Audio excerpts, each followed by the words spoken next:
Hi, welcome to Building SaaS with Python and Django. My name's Matt Lehman, and on this stream we work on building Django applications, and we're going to work on my homeschool app that I've been building stream after stream. We're going to continue on that process this evening. The plan for today is to work on a bulk creation page that is going to use some JavaScript to dynamically add more items to a certain page. It's bulk task creation, which we're going to get to here. Before we get into that, though, I do want to thank my patrons on Patreon. If you want to support me, you can at patreon.com/mblehman. And I want to thank Rupert, Andrew, Patrick, Eric, Philip, and a new patron, Miguel. Thank you very much for your contributions. It's super helpful for helping me to financially support the work that I try to do for the Django community, cover podcasts, costs, all this other stuff that comes along for that ride. So I greatly appreciate it. There are other ways you can get in touch with me as well. You can go to my website, which is linked above. You can find articles that I write there about Django. There's my handle on Twitter is mblehman if you'd like to follow me. I also take this content and post up on YouTube. So if you find this stuff valuable and you could do me a favor, give me a like or a comment on YouTube, that definitely helps and helps others find this material so that they can learn some about Django themselves. So that's the intro, and let's get into the actual activity for this evening. I have some customers on my site, and the site's a fairly new service. It's been serving my wife as a homeschool application to help my two children get their education at home. And I have some initial customers, and I'm starting to get some good feedback about here are things that they are looking for as an addition to their own needs that could make the service more valuable. And one of those requests is coming from one of my beta customers, and she was asking for an ability to create tasks in bulk. I already have a bulk task creation page, but she was really looking for something a bit more dynamic so that she could add more than the amount that I have.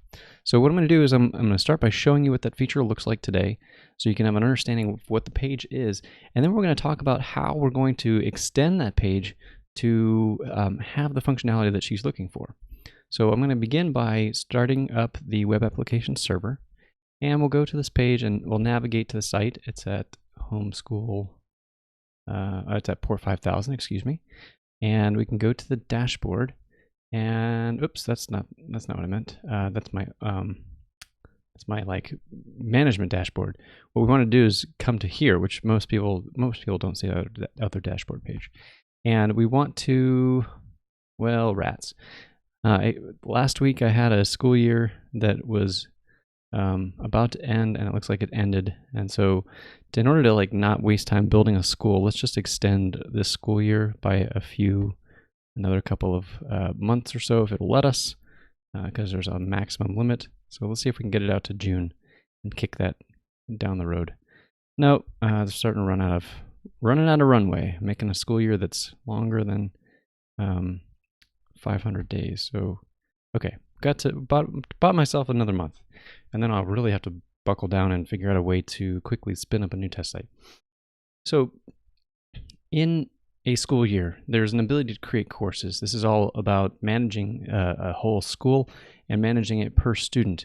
And the course is a collection of tasks, and those tasks are what the students are asked to do from day to day. So when a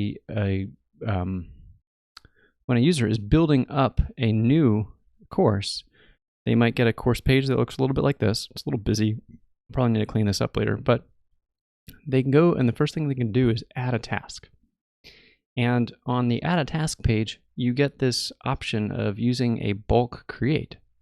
And so this is the page that the user has had comments about. It would be really nice to be able to do more than what's here, because my spouse also requested a bulk create feature, and I said, hey, look, I can make this really quickly if I do like a set of 10, and that's just static. You get that, you can add it, and then you can add 10 at a time. And for her needs, that worked. But the request from the beta customer was, hey, could we make it so that there's more than 10 at a time, like either with an add button or add more? And so I've been thinking about how I want to do this, and we're going to work through that. And I should note that the goal of this is to teach people. It's to make progress on a site, but also in that process teach people about Django. So if you have any questions, you're free to ask me anything about Python Django for web development, and I will do my best to answer those questions. So our link for this evening is this this issue. So conveniently clicking access there, you can check it out. And I have been thinking about how to implement this. So her initial request was looking for like a button, and that's pretty common. I think it's a common request because it's a common way that people think about it. If they want to add more, they want to be very proactive, but I want the experience on this site to be really slick. So what I've been thinking instead was, wouldn't it be nice if when you got to this last page and you're entering into the 10th item here, at some point, maybe after a delay, more just kind of pop in below you. And we can do that with some JavaScript. There's some stuff that we can do to kind of trigger that. And so I think that's the path I want to take, is make sure that this gets connected to some JavaScript code so that when you get to this last item and somebody starts typing, there will be some code fired off to go add more form items here. So before we do that, though, we need to talk about a little bit about what this page particularly is. How does this work at the Django level? This page uses something called a Django Form Set. And if we inspect the element and look at some of these items, we can see aspects of it that will help make it clear what we have to do for form sets. A way a form set works is, it is, as the name implies, a set of forms. So each one of these rows corresponds to a single form, and Django will treat them all as a collection and then have a little bit of management on top that we'll talk about. And so when you're on this bulk creation page, a form set allows a user to create a lot of items all at once, go through the same machinery as the normal form system, and then create those at a bulk create or some other kind of mechanism. And that is what we need to handle here. And the real gotchas with form sets, there aren't too many, but there are some things that we have to be aware of. And one of those is a management form. So if you looked, I inspected this first form, and while we're here, let's take a look at it. So it has an ID on it that is this ID form 0, which is important. More important for regular web forms, though, is the actual name attribute. Browsers don't actually care about the ID. It doesn't submit those in post. It really cares about name. And so it says form 0 description. So each one of these forms maps to a task that it's trying to create. And so it is going to attempt to create a task, a course task, and by giving it a 0 in this naming scheme of form 0, it's able to associate all this data. So if we inspect the text box, we'll see that. If we come over to this number field, we'll see that it says form 0 duration.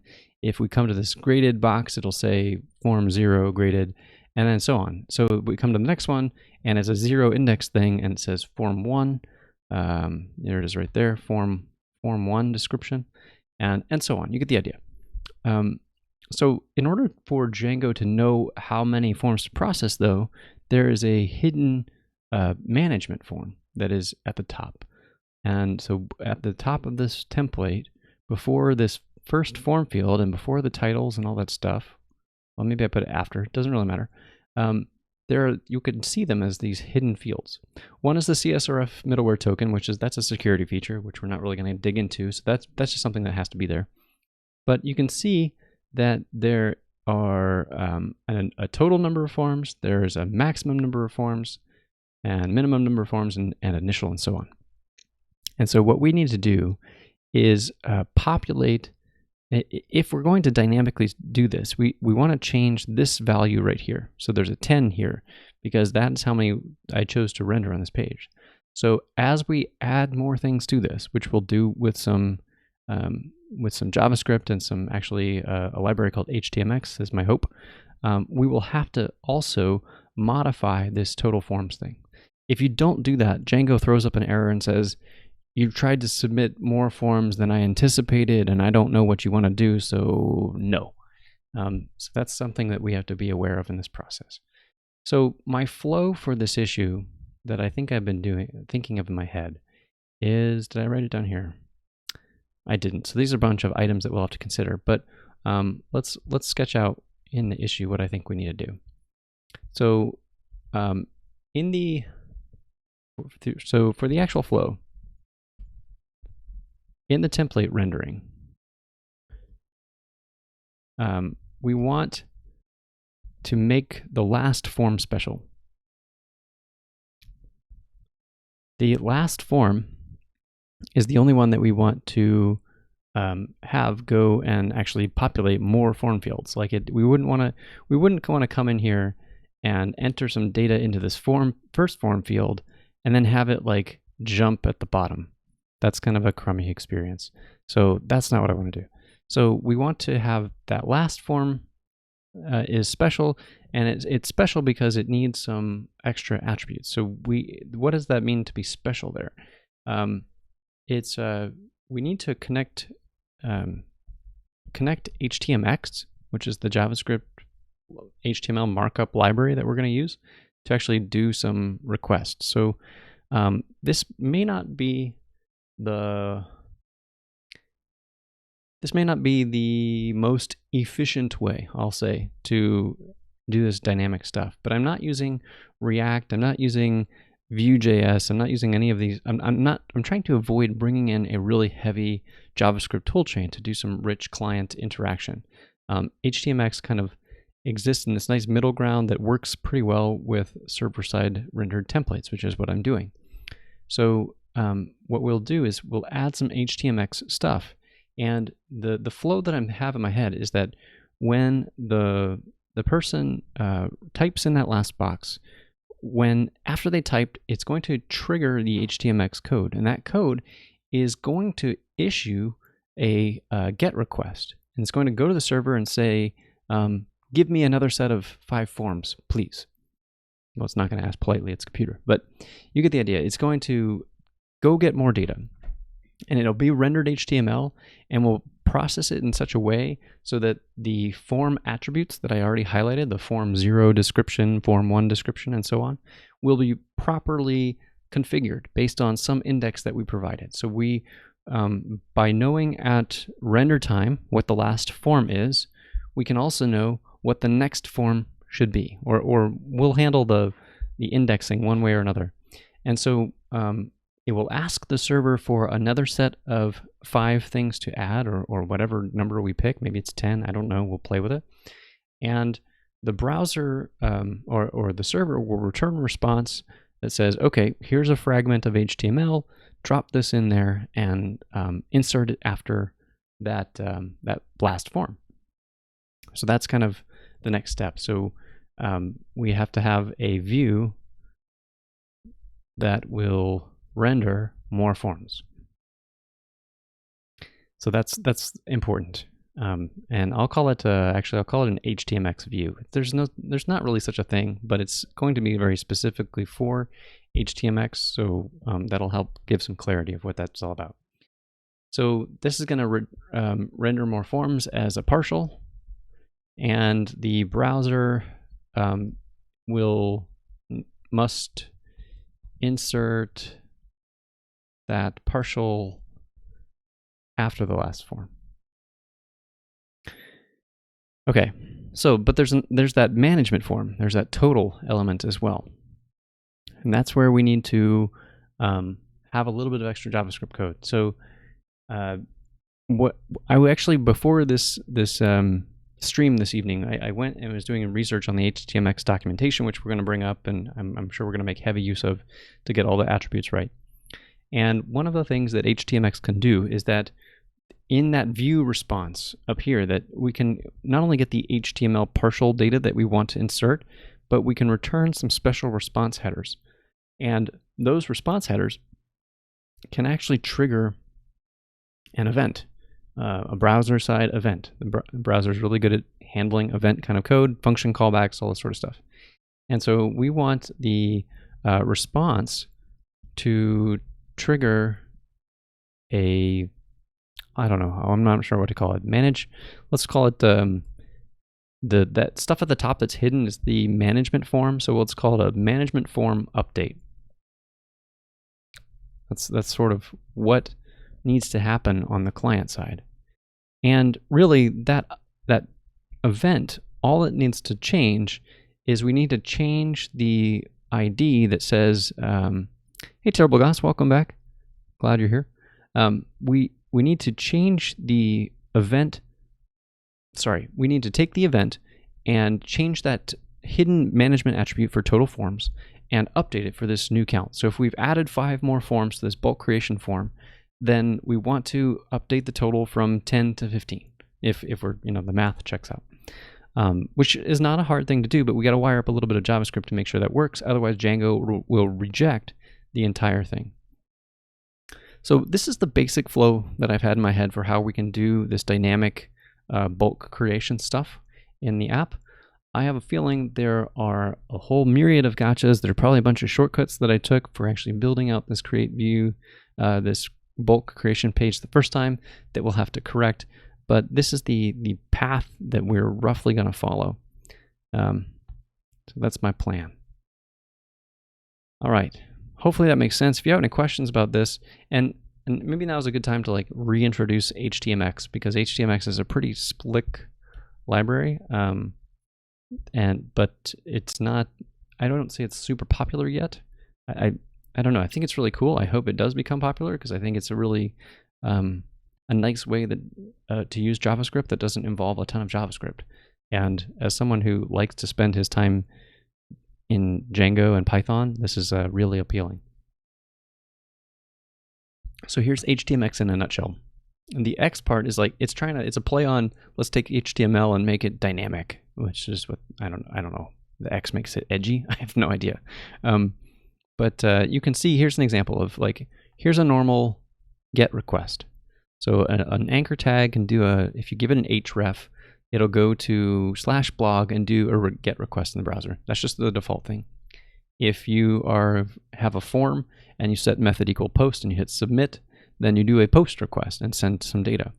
What htmx unlocks is the ability to use other HTTP verbs. There are a handful. So there's get and post are the ones that we all know of, but there's also delete and put and patch and options, and there's a head. There's a handful of them. And most of them, though, you can't in regular HTML markup access these HTTP verbs aside from using JavaScript. So if you use JavaScript's fetch API, you can make these kinds of requests, but those aren't immediately available directly in markup. And this JavaScript library, what it does is it makes those available to you as a different way of handling stuff.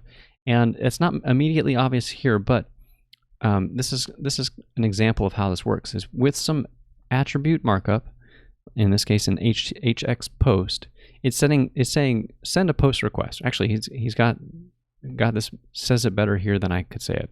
So when a user clicks on this div, issue an HTTP post request to clicked and use the content from the response to replace the element of parent div in the DOM and using an outer HTML swap. So it's really cool for doing quick finding swap replaces and stuff. And there's a bunch of other features that we're going to take advantage of. What's nice about this is that essentially I can use a Django template and Django template markup to drive dynamic behavior that I want the client to do that's a little different. So where you might in the past have your template in HTML code in one area and then a script block that is going to get elements by ID or use jQuery or do some other technique to go reference the tags that are in the HTML. This says let's put the kind of code for the JavaScript really close to the markup so you can definitely see it. So that's what htmx is all about, and that's why that's what we're going to try and use. I've already used it in some parts of my project, and I want to get good with it because I think it's really powerful, or I see it as being really potentially powerful, and I just haven't done a ton with it yet. The stuff that I used it for was pretty vanilla use cases like deleting a row and then deleting that HTML. Okay, so where do we go? Let's look at some code. Yeah, let's look at some code. We want to start with this bulk create page, which is probably going to be, how big is the htmx library? Good question. I think it's pretty tiny. I don't know what it is minified. Sorry. Let's see. I've got a version, and it's even a single file library. They talk about it here. So you can use it as just like from any sort of CDN. In this case, this example, it's using it from unpackage, and I can give you a quick answer because I actually committed it to my library, so I didn't have to depend my repo, so I didn't have to depend upon CDN being available. Although, how often do CDNs go down? Not very. So in my static stuff, I probably have JS. There it is. And so let's do DUSH. So 28K minified. So really not very big. And you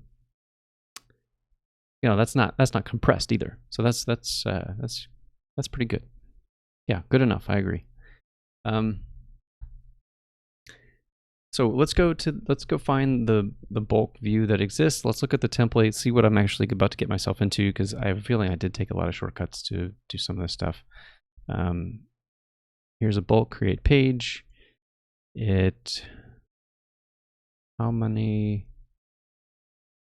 Okay, I did at least have it programmable here so that I'm not actually like hard coding 10. I just say extra 10 to do the initial creation, so that's good news. And I don't know that this course form set is used. Well, okay, maybe it is used. I think it's all going to work out. All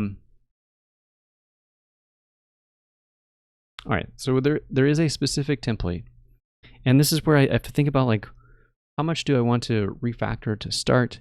How much is in this template that we need to figure that out? How much is it already using from something else? I'm hoping a lot. So let's go. This is what we're working with. This is the starting view. My hope and belief is that because we're working with a form set, and because it has that management form, I think that if you have let's say we've added 15. I'm really concerned about the error handling. Like, the actual addition of this new 15 is not so problematic, I think. But what happens when there's a problem? That's the really where this can get a little gnarly, because does Django re-render everything properly? That's going to be the big deal. And I think that it does. I think the reason that it will do that is because the form set here, when you are in a post request, is that it's reading from the request post data.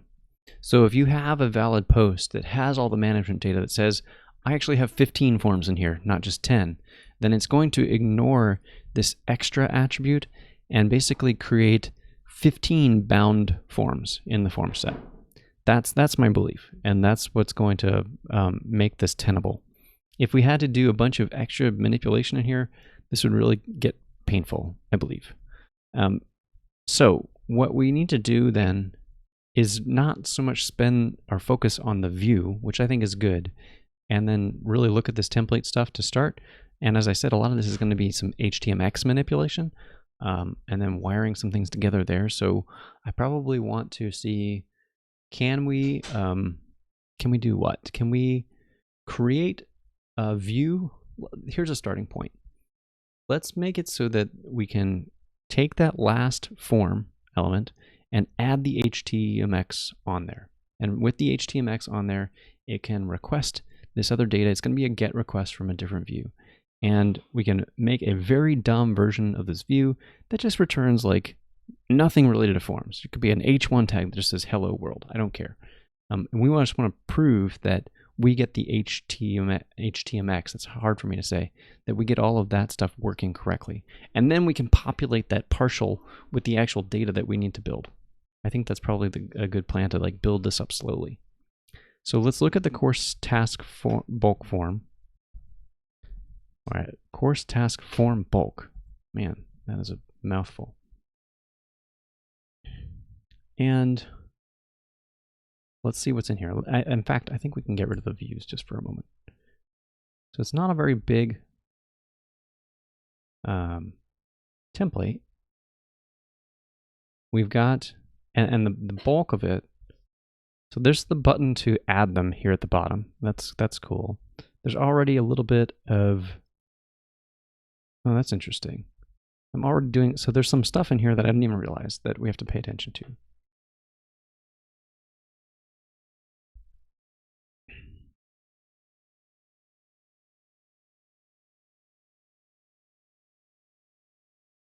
So I'm trying to, excuse me, I'm trying to make sense of this before we get too far. I don't want to like get sunk by this extra chunk of code.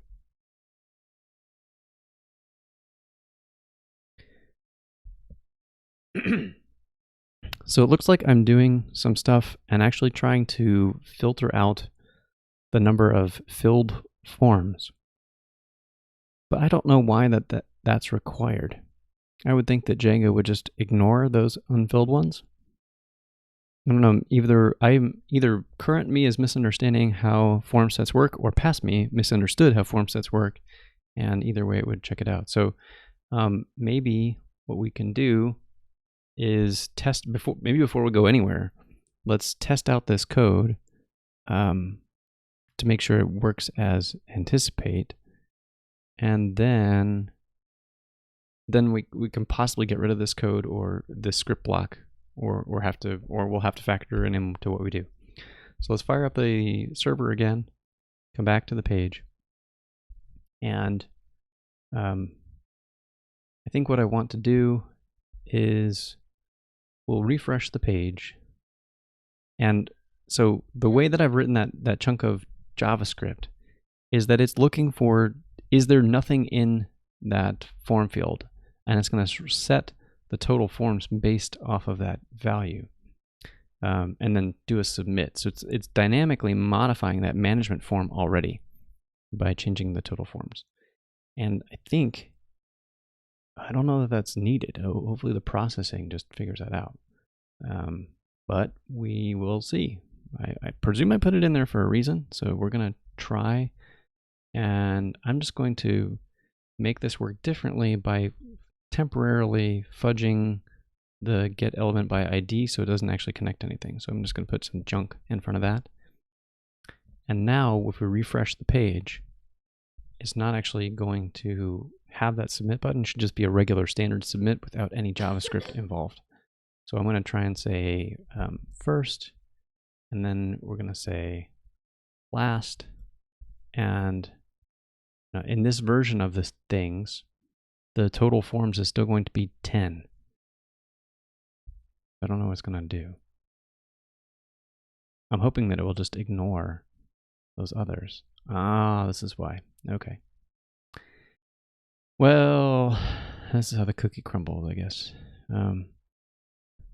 So I ran into a field validation problem, is what clearly happened, that the description is required. So we're still going to need that chunk of that submission button, and that's okay. I think that's fine. Even if we add, 5 extra ones, and somebody skips the third one, but fills out the last, 11 through 15, then that JavaScript's going to go over them and see the description is missing and still leave them undone. So, okay, we'll work with that. And I don't even know that we have to really change that script tag all that much. I think all of that code is still valid. Okay, but good to understand that these are some of the constraints that we're walking into. All right, what else do we have here? The next thing here is we've got here everything in here is the actual form stuff. And this is where we're going to probably need to extract this into a partial, because the htmx view that we'll build will need to be able to render this stuff again. and fill in with different form values. That's going to be curious as to how that's going to go, because some of the structure is like, here's form.course. So it's using a course task form and has access to a course element already, but it's building out as well. It's using a name, the HTML name. So I'm not sure how we give it the, like, seed it with the right numbers. That's going to be interesting, because it's populating, like, getting back to the form 0 description and all of that. That is actually coming from some of these other pieces. Where's an example?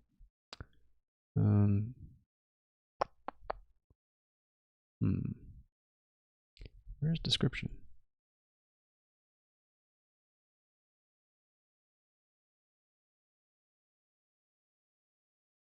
There it is. Okay. So this is it's a generic field. So there's a bunch of, so there's interesting complexity in here, I guess is what we're getting at, is what I'm getting at. So whatever we provide, we have to provide a form that when all this stuff is extracted into partial, the form has to be smart enough to know what is my index supposed to be. So that's going to be interesting to figure out. Okay. The other thing that we need to do is the last form. Oh man, this gets even more interesting.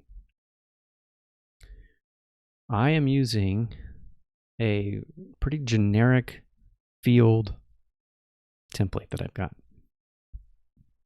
Excuse me. And you can see that it's saying field is the description field in the form.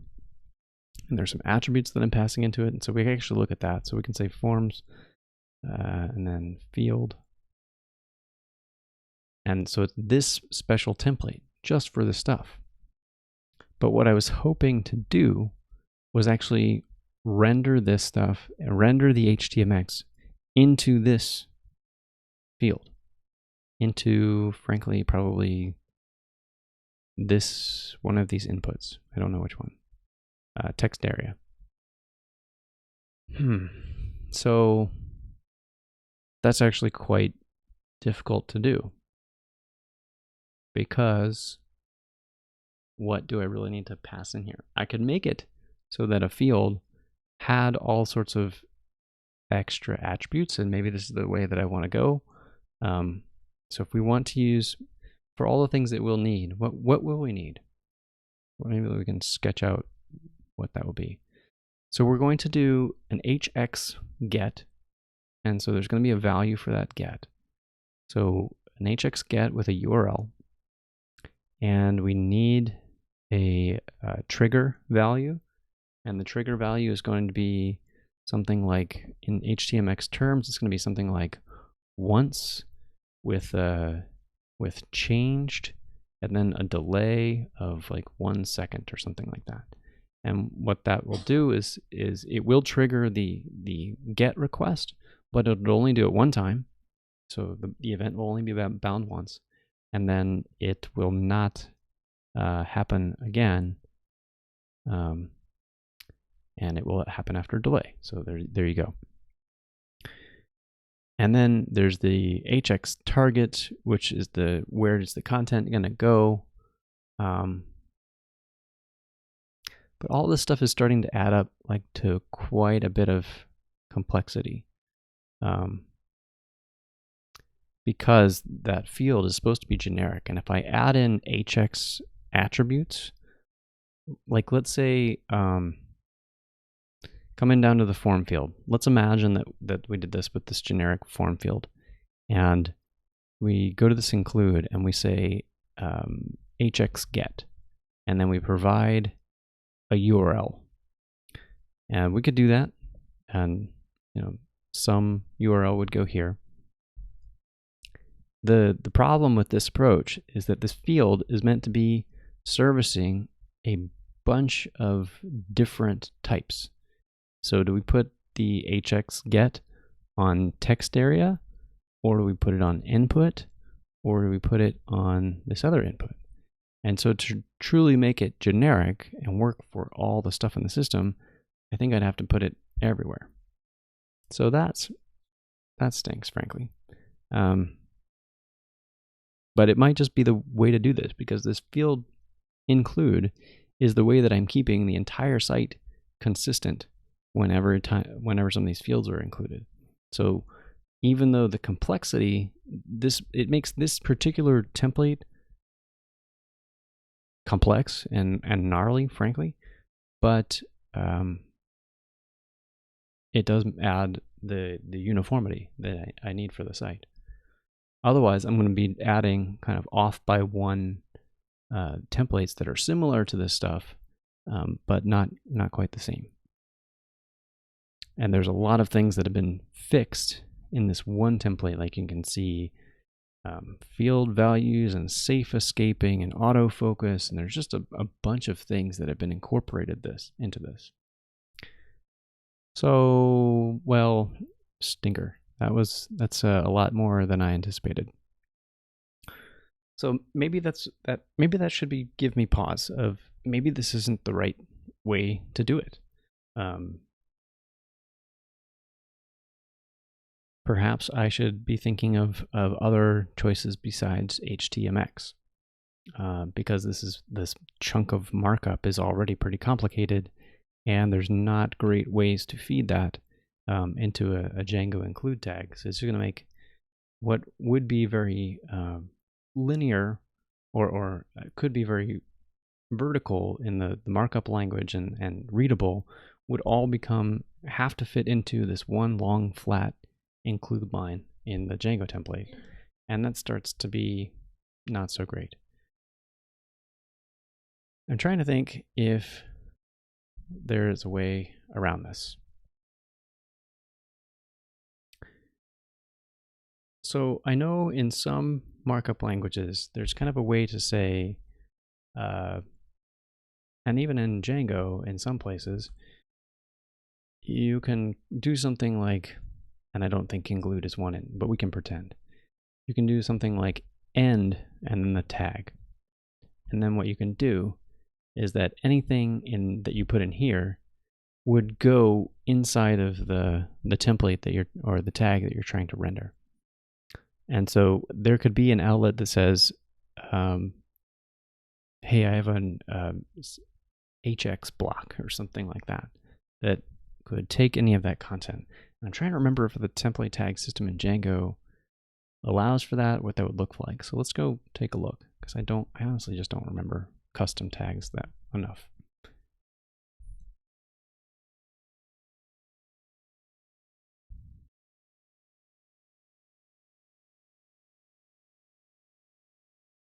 So there are a variety of different template tags. This is a filter, uses the pipe. That's not really what we're interested in. So we'll keep going. And I could be remembering Jinja. I've worked with so many template languages, it's hard to keep them all straight.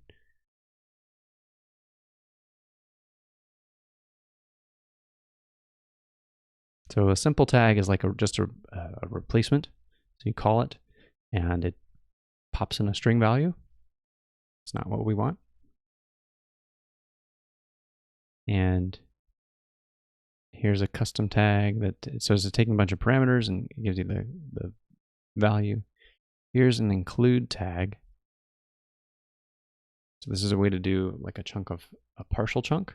And maybe there's something, an include tag might be a way here.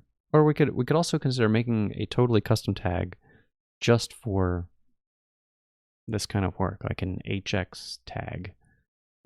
That's something to consider. I think they would still, we'd still have that nastiness of having to modify the field tag. But we'll think about that. So that's what an inclusion tag does. And let's keep going. What else would we have? So then you get into some really advanced stuff with dealing with template tag parsers and dealing with the tokenizing and all sorts of stuff. I don't think I'm just not seeing the things that I think we need. Well, rats.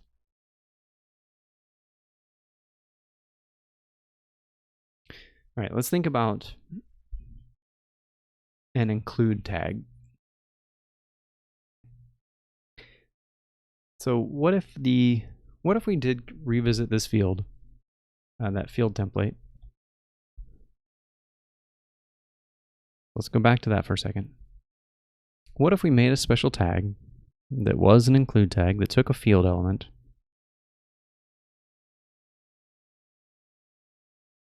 What else would it have to take, though? I think we'd be running into the same problems. Sorry, I'm not really putting a lot of all the full thoughts together here. So let me try and string this together. So if an inclusion tag can render a field, and we could have something in our form down here and replace this form description with something like hx field and pass it form description as the form field to use. We still run into the same problems that we had before, where I would now need to do hx get equal some URL and hx trigger, and pass in all of these different parameters that would be in the same linear form. We don't actually solve the problem with that, which is too bad. So what else could we do? Can't really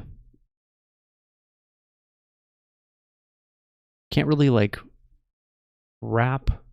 I was trying to think if we could wrap this template with htmx stuff. I don't think that really works because it expects to be on the actual element that you're interacting with. So even if you wrapped it, it would go, well, actually, maybe there's an aspect of htmx here that might actually be to our advantage. Let's bring up the docs again. One of the things that htmx has, and it was just pointed out to me by the author at some point, is that stuff will go up to the parent. Let's see if I can search for parent in here.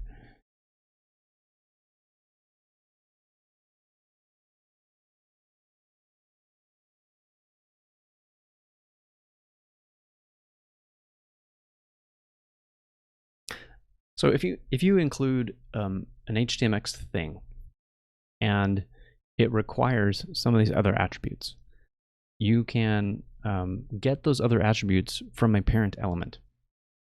So we can maybe do this in, like, modify the field minimally, perhaps, and wrap the rest of the stuff in attributes that we can add the pieces of information that we need. And that might work as like an include. So what would that look like? Well, let me see if I can show you the other example of where hx is used.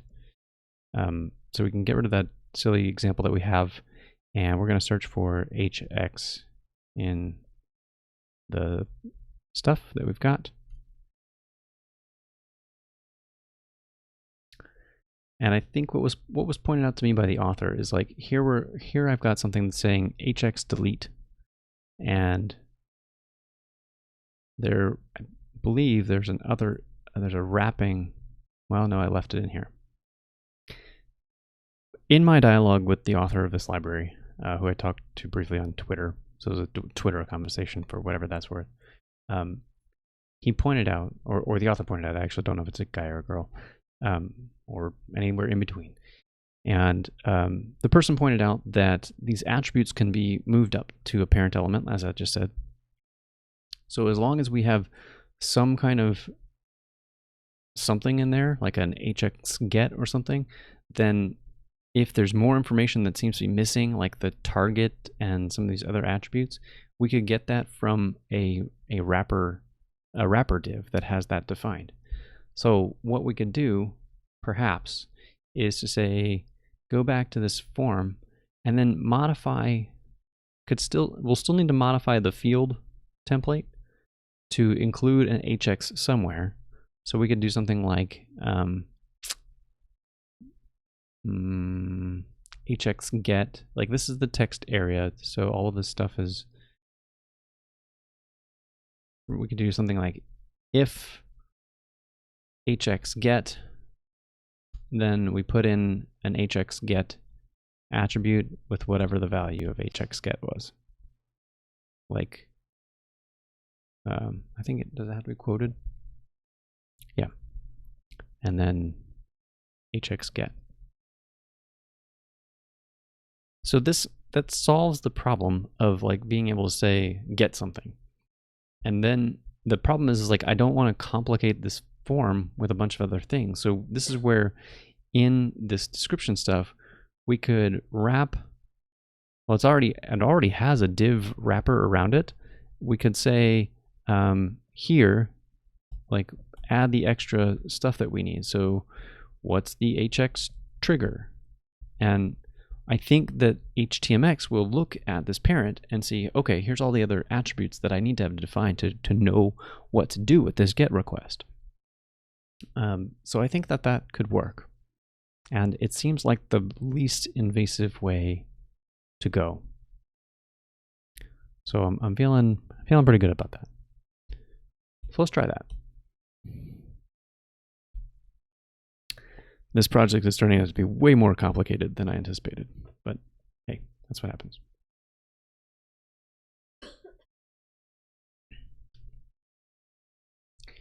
And I'm not going to try and solve for all input scenarios right now. I know that this particular one has an hx get requirement and it's on a text area. So it's not ideal. It's not the universal solution. This could totally bite me if I am trying to use this generically on fields in the future, but I frankly don't see a lot of circumstances where I'm going to always need this stuff. And so I'm okay leaving it as like this. And we don't even know if this is going to work yet. So it's a theory. We got to test it out. All right, so let's try just getting the rendering working. We're not actually going to connect it to anything right now, any actual URL. We just want to see, can this work? And will htmx respond in the way that we anticipate? So the first thing I want to do is we need to only include this on the last loop. So Django includes a special variable when you're inside a for loop, and the variable is called for loop. And I always blank out on the attributes that are available to for loop. So Django template tags, and let's search for loop. Here it is. This table is very useful. So on the template tags docs, this is the for loop stuff. And this is what we want as a Boolean that's if we're last. For loop.last is when we want this different version of the include. And we'll say, well, it already created the end if. Oh, but we need an else. So we'll need an else in here for all the other times. And just so that we can see it work in action, let's drop an h1 tag in here that says hello. All I want to do is prove little baby steps, especially since we're kind of moving into this unknown territory of what are we doing. And I also have this form that we need to clear out. Okay. All right, so this proves that this last one is in fact handled differently. Great. Okay, so the next thing we want to do is I added this hx get, and I think that might be the extent of what is required for the field template, but we need to include that on this field right here. So at the end, we're going to say hx get, and we'll say, for now, we'll just say, I think we can give it a plain string. Hello? /hello.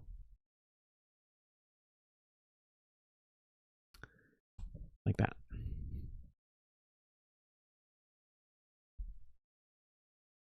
Okay, so we're going to refresh, and with any luck, we'll inspect the element. We'll go look at the field and see if it added the hxget attribute.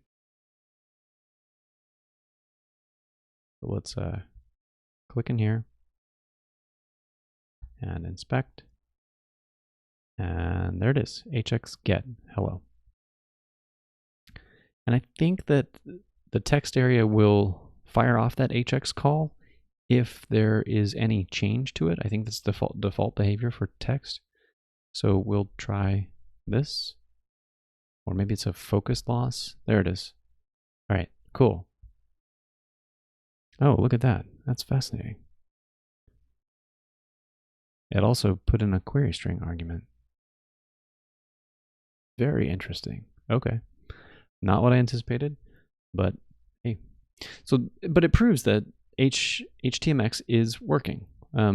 There's no hello URL, so it failed, unsurprisingly, but it has the idea in mind. So I think we now have enough to proceed. Now the question is, how do we populate it with the URL? Do we need to use like can I use the URL template tag in a with block? Let's go find out. Because if you look at this closely, right now we've got a raw string in hxget, and we need to change that to a URL of whatever this htmx partial rendering URL is going to be. And that has to be built by Django typically using the URL template tag.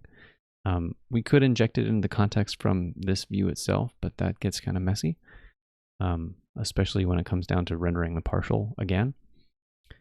And we can't do the raw string. So I think we need to figure out if we can use URL with statement.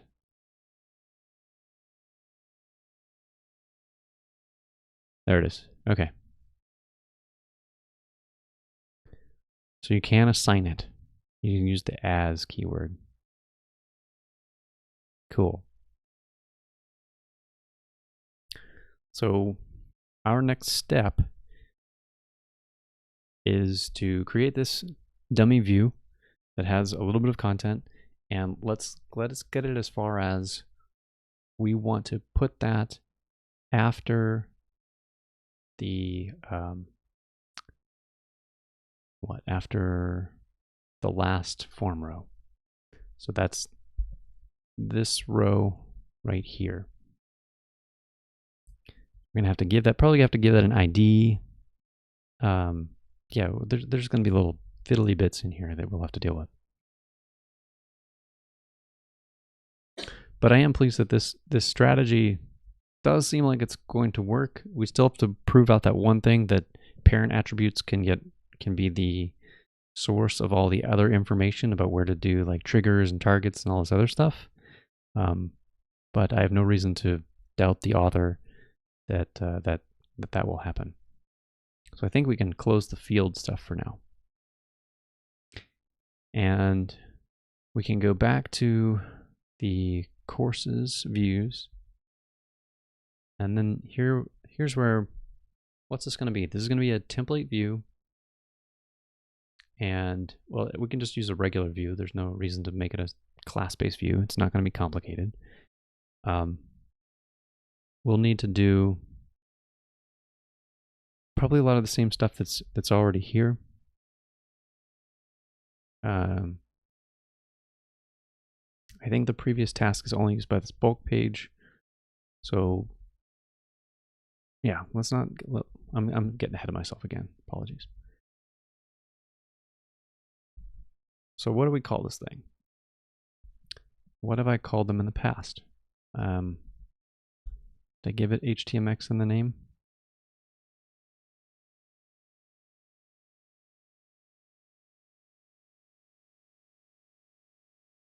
I called it hx delete. All right, I'm using the hx prefix rather than something else.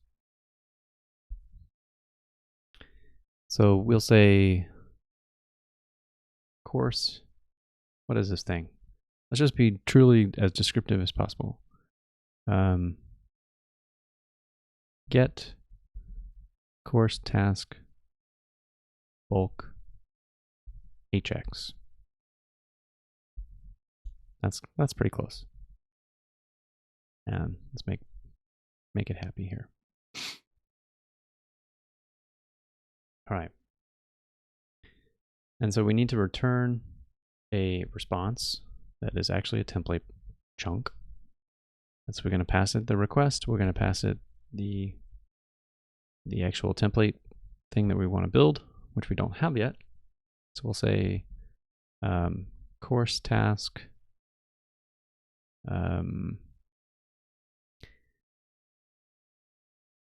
well, I'm going to use the one that's right above it there and then extend that. This is a partial. This is the extra stuff that we're going to be getting to add to this. And for the moment, we don't need any particular context, so we can put it like that. And now we need to wire this up to the actual URLs file, and so that we can actually get that by name. So here's the bulk view, and we'll say we'll just continue to use the same pattern. It's going to be partial. So this is a URL that no one's really going to see. It's just going to be like a JavaScript URL, so I don't really care about the naming too much. And get bulk there. And then we can say, why don't we just reuse that same exact label, course task bulk hx.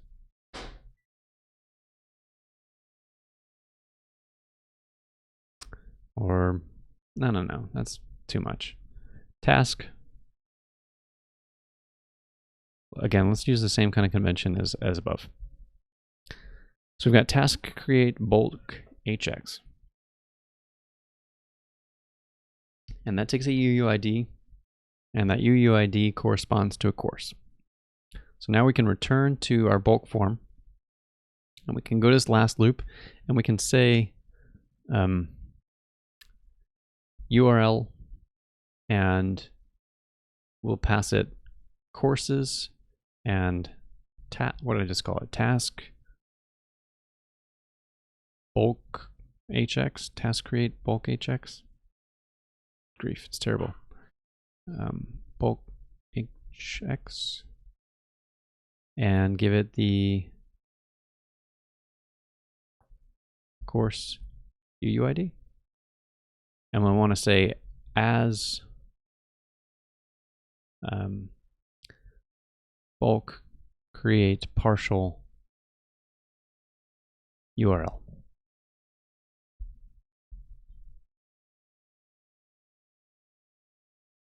Yeah, task create bulk hx. So this is going to do the proper, should do the proper URL lookup.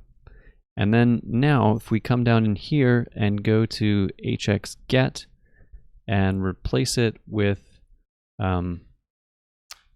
put in bulk create partial URL and refresh the page, with any luck, we did this all correctly and can revisit this and inspect the element.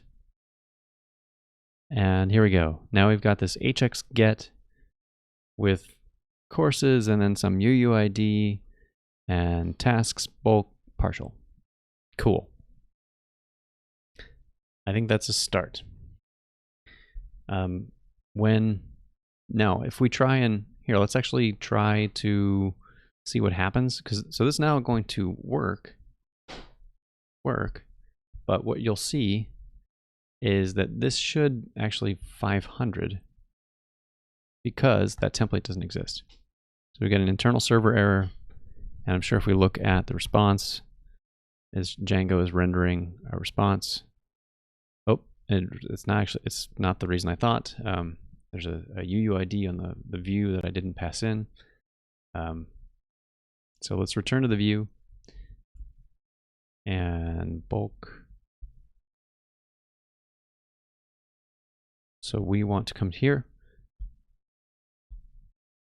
and say UUID. But that's still going to fail because we don't have this template. That doesn't exist yet. So we can return to this, and we're going to create a new file, course task, form, bulk, partial. Save that and say hello. In the default, I actually don't know what htmx would do if it's going to replace it, or this is where it's going to be interesting. I'm not sure. There probably is a default, or maybe it'll complain that it doesn't know what to do with it. Yeah, we're about to find out. Refresh the page. Go to the last item. Type some junk. And tab over. What happened? Well, didn't appear like anything happened. Oh, there it is. Okay, so it said hello, but we didn't do anything with it. There was no attribute there, so I guess it just said whatever and moved on. But it did do the proper request. We actually got a proper response, and so now I think it's up to us to add the extra attributes that are going to make this tenable. So where? Oh, okay. So now we can go back, we can return back to the bulk form that we were just on. We can go to the partial area where we just created that. And here's where the way I'm gonna do this is by wrapping this div with a span. I'm gonna use a span because a span does not follow in the block, what's it called? In the block modeling for CSS stuff, a span is a dimensionless thing in HTML, and so it's a good container that I'm not worried about it affecting the layout. So it's just a place to put attributes in my mind. So we've got our span, and now we want to say, now we want to go back to the htmx documentation and start adding the different attributes that we want in here. And so let's start by putting in a target and telling it what to do. And we'll do the most extreme thing first of saying, like, let's just replace the entire form set. It's not really what we want to do, but we just want to see if it's actually going to work. So the thing we want is hx target, and we can give the entire form an ID of replace me, and then in hx target we'll say percent or # replace me, not percent. So that should be the right target, and then the swap behavior that we want is outer HTML.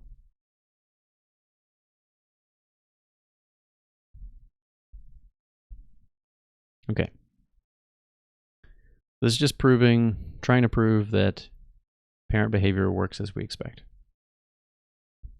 I'm going to come to here and I'm going to add some more stuff, and didn't seem to do what I thought it was going to do. Why? We're working from the same form? Okay. Yeah, I think it's because we're working from the same form. So, well, rats. So definitely did the GET request.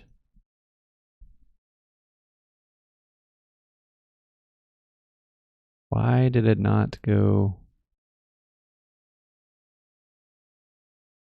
Let's see if we spelled everything correctly, because we've got hx post, we've got We don't have trigger, but I don't think that matters. There's a default trigger, and the default trigger is focus on the text area, because we know the trigger is working because htmx is doing something. It's trying to, it issues this request, and we've got hx target, which is, I said ID is replace me, which I spelled correctly. And here I also spelled it correctly. And then I said swap with the outer HTML. Well, shoot.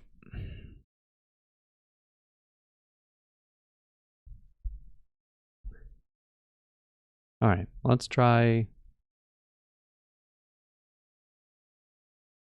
Let's take the field template stuff out of the equation. Let's see if we can just prove that this kind of parent behavior stuff that I suspect is supposed to be working is actually in fact working. So we're going to put that in here with a div, and this will say replace me, and this will be the parent that we're trying to represent, and we'll say ID is equal to really replace, and then within this we'll have the anchor tag of well, I guess it doesn't need to be an anchor, but whatever.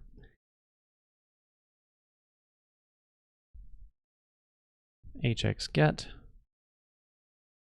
Actually, let's move this up a little bit so we can reuse that URL. hx get the bulk create partial URL, and the thing that we want to target is the really replace.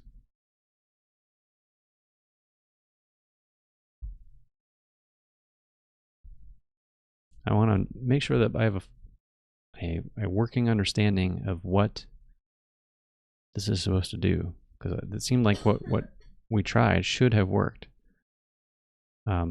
So this first version, I'm putting all of the attributes inside of the single anchor tag, so that it takes out the whole does the parent inherit stuff part of this completely.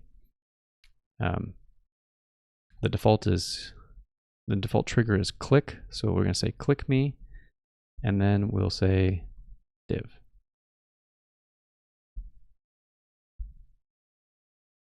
This isn't going to look pretty, but it should be functional. So here's if this is working as I anticipate, by clicking this whole chunk should be replaced with hello. And it was. All right. So time to move some things around and see where is my understanding breaking down, or where am I introducing a bug somewhere, because I could be.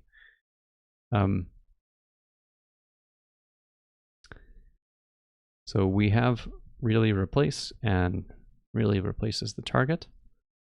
So let's take this stuff and let's move these couple of target attributes up. So we're just going to leave the get with the actual anchor tag and move target and swap to the parent. Yeah, I'm hoping that this works.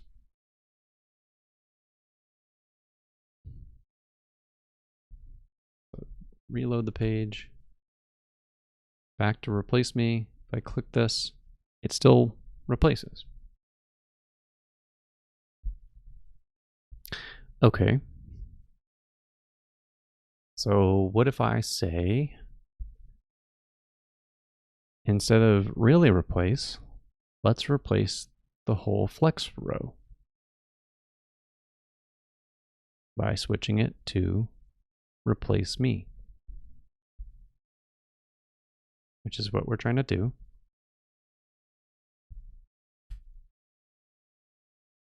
I click this, I'm expecting this whole row to go away. And it didn't. Why?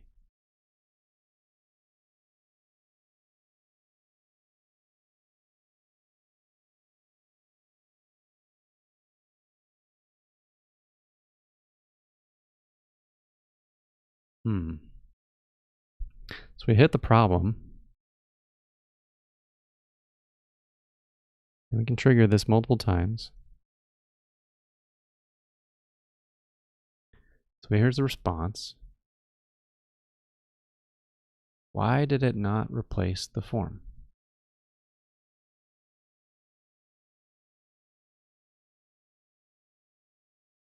All right, let's take. The only other thing I can think of is just like it's a parent above this stuff, but that doesn't seem really super sensible to me. So we could try wrapping it in another div, but like I don't really see the point. So another div, and we'll say another, and we can put in that div tag and change it to another div. But I suspect it will get rid of all that stuff. So yeah, we'll keep walking it up until I see what's going on.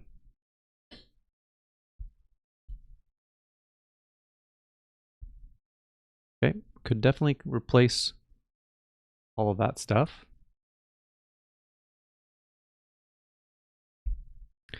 That's good.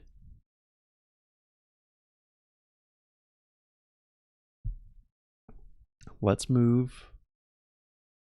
So all I'm going to do is, we know that this chunk of code does actual replacement. And this is the parent of this, which is the parent of the actual thing we're clicking. So it's gone up 2 levels. So in theory,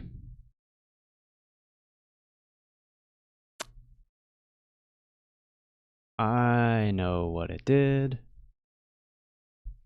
It did replace it. We probably just didn't see it, maybe? Because remember, this is in a loop. So this replace me ID is now duplicated for every form. All right. So, okay, that's where I went wrong. So let's give this a for loop counter. I think we have to do counter 0. Counter 0.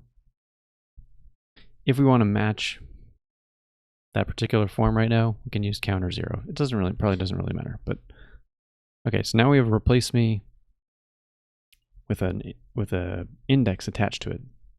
So each one should be unique. Maybe that was the problem, is that IDs in HTML are supposed to be unique, and we were giving all 10 forms the same ID. So htmx either picked the first one and I didn't notice, or it decided, nope, I'm actually not going to do any of them. Either is reasonable. So this time we're going to go to another div, and we're going to change it to replace me, and we're going to use the same logic up above. So for loop dot counter 0. All right, now I have a bit more confidence that this thing is going to actually replace what we're hoping to replace. Oops. What page was I on?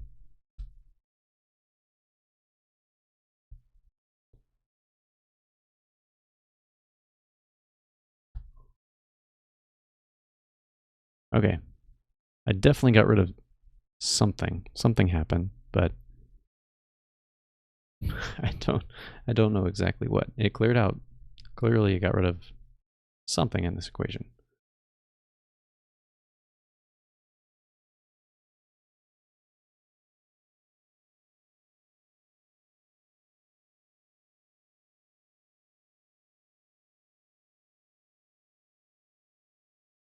Oh, you know what it is?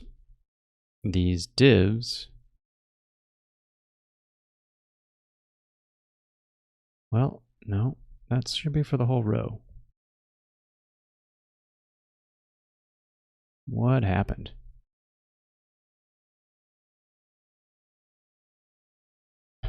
Okay, well, at least we're on the right track of, we can just need to put in the right ID and it should do the right thing. We'll keep using this synthetic example until we get this right, and then we'll try and push it down into the field template to make sure that that's doing the right thing.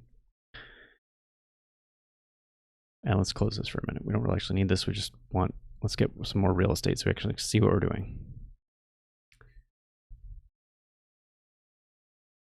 If we totally refresh this page and get, okay, we want to see a container.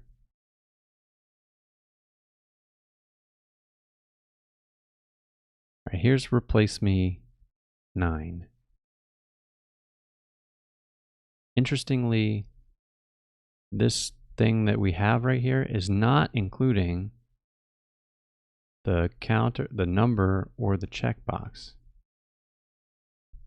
That's unexpected.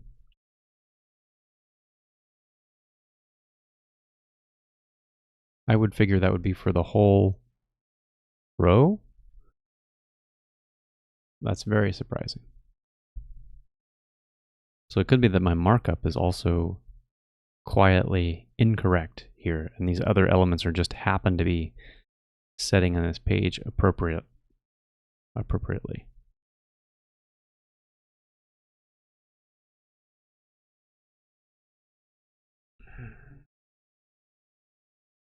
Because I have a div with the width of 3/6, and there's another div below it with the width of 2/6, which is the counter, and there's one last one that's the checkbox of 1/6. And this div should go with the div where we added the ID, and it does. So how is this logic working that this thing?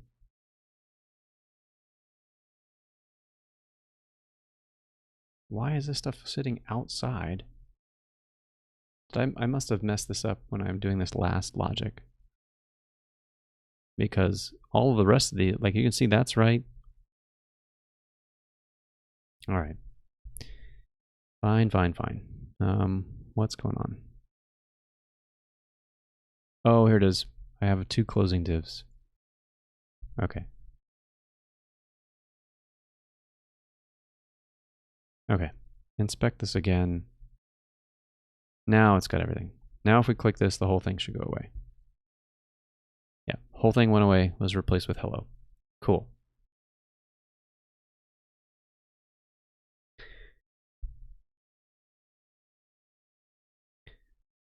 So now we want to say, instead of something silly like replace me, let's switch this to form row.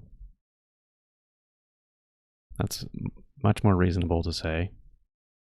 And here it would be form row. We'll keep taking baby steps to make sure, because apparently this is trickier to get right than I anticipated. Gone, good. Okay. So we want to observe the same behavior now, not with this synthetic example, but with the form field example that we had earlier. So I think if I did this right, my belief is that I should be able to change this with form row dash for loop counter 0, like that. And now the field replace should also work. Yep, it did. Awesome. Okay. But this isn't really what we're going for. We're actually going for append to the end. And there is a different target attribute that we can use. So if we come back to the docs here and look at targets. So we can see that our target is going to be this whole row. That's where we're coming from. In fact, I think we're now in a position where we can comfortably get rid of this div that we added to make sure that this is working, which was this chunk right here. So we're back to this, what it should look like. And when we get rid of this, focus it, it didn't look like it, but it deleted one. And actually we can prove that. So we can go, this should be second to last, and then we fill in this and lose focus, and you can see second to last is there as the last one now. So we don't want to replace the element. We want that the new chunk to be rendered after the element. And one of those target options is what we need to switch it to do that. And I don't know, it's going to be append the contents after the target in the target's parent element. Probably this one, after end. I don't know. We'll play with it, make sure it looks right. Make sure that the markup is where we expect it to be, but I think it's going to be this, after end.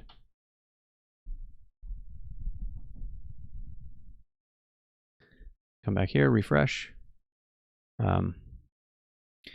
We will, now if I type in this is last, this shouldn't go away.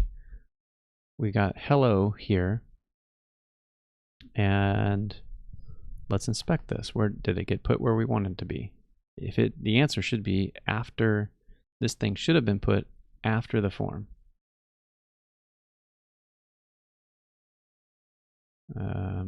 And come on, hello. It did.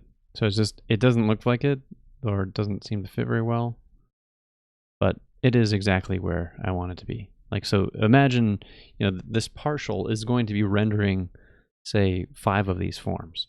So it'll be 10, 11, 12, 13, 14. And so these 5 rows will be here where the hello is. Cool. So what is next then? What is next is replacing that partial with the actual form. So let's refactor the bulk page where we have the form and put that in its own little partial. We're going to take everything that's in here, and we might, there's probably some, we probably need to look through this template and see, like, there's definitely form is used. There's also course, so this partial is going to require the course as well. These are pieces of data that we'll have to make sure to pass in.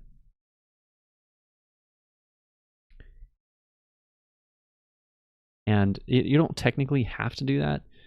Django will try and take the context that's available around it and just assumes that that's what you want.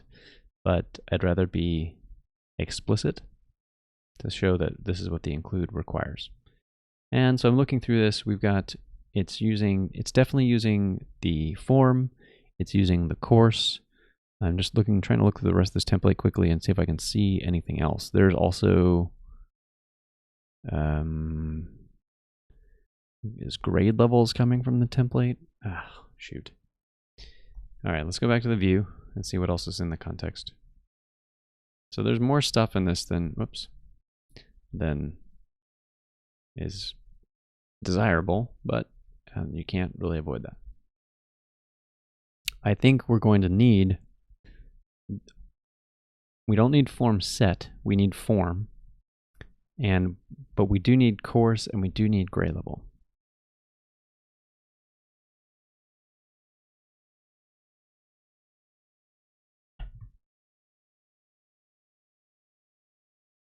Well, that is curious. Oh, it's grade levels. Okay, I was really confused by this filter for a moment, but I see. Well, shoot. Okay, that's what it needs. That's what it needs. So let's put some notes here. Hey Hester, welcome. I am working on a bulk create page for this homeschool app that I'm building. It's a page where a homeschool educator can create a bunch of tasks at once, and there is a default set here of 10 forms that are included to create 10 different tasks if they so choose. But I had a customer request that I make this page dynamic, so I'm trying to find it.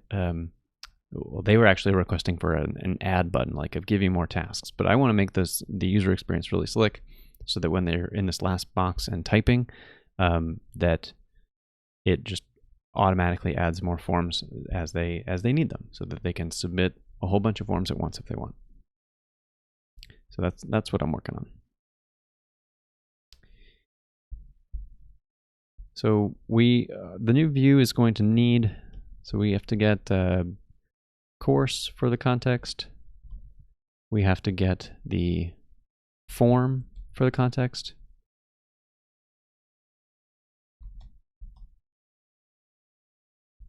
And we have to get the school year's grade levels.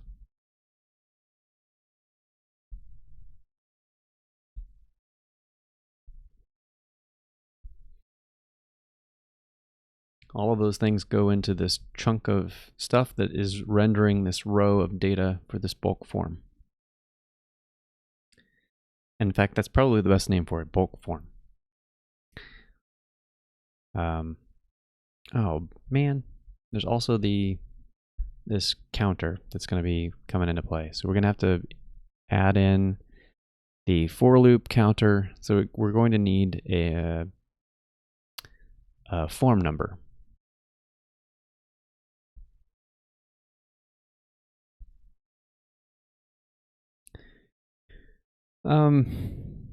That's an interesting question, Hester. Do you have to learn HTML, CSS before you learn Django?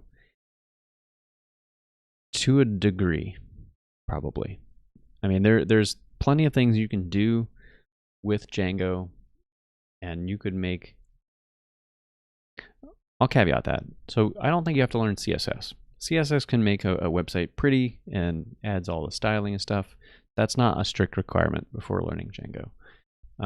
At minimum, though, if you want to make a page that a browser can understand, then you probably need to learn the very basics of HTML.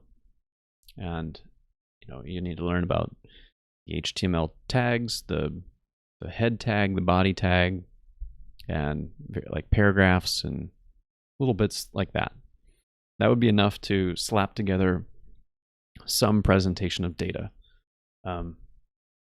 If you want to make it look nice, like if it's more than just some internal website that you're building for a company and you want it to look nice, then you probably then would move into learning some CSS to learn more Django, to be better at Django. But I don't think those are strictly required, or at least the CSS portion's not.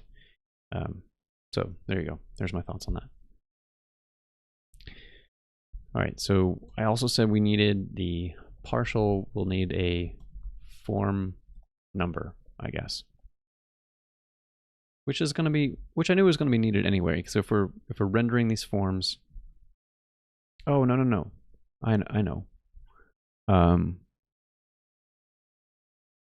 This was coming from a form set, so actually maybe we don't need a form number explicitly. Maybe we need to get it out of the form object. So can we extract that number from the form set form? It might have access to the number somewhere in there that we can use. That would simplify the amount of data. We could do it with, I can make a dumb version that just takes the for loop counter but that's going to have some other failures. Excuse me.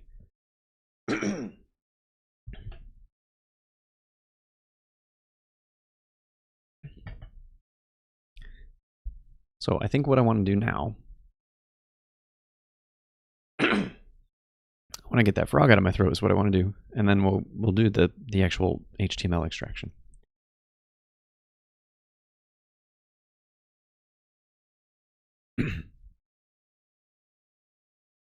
Okay. So let's take this chunk of div, this flex box, and let's extract it out. I'm terribly sorry. I got some water and everything. It's just not going away.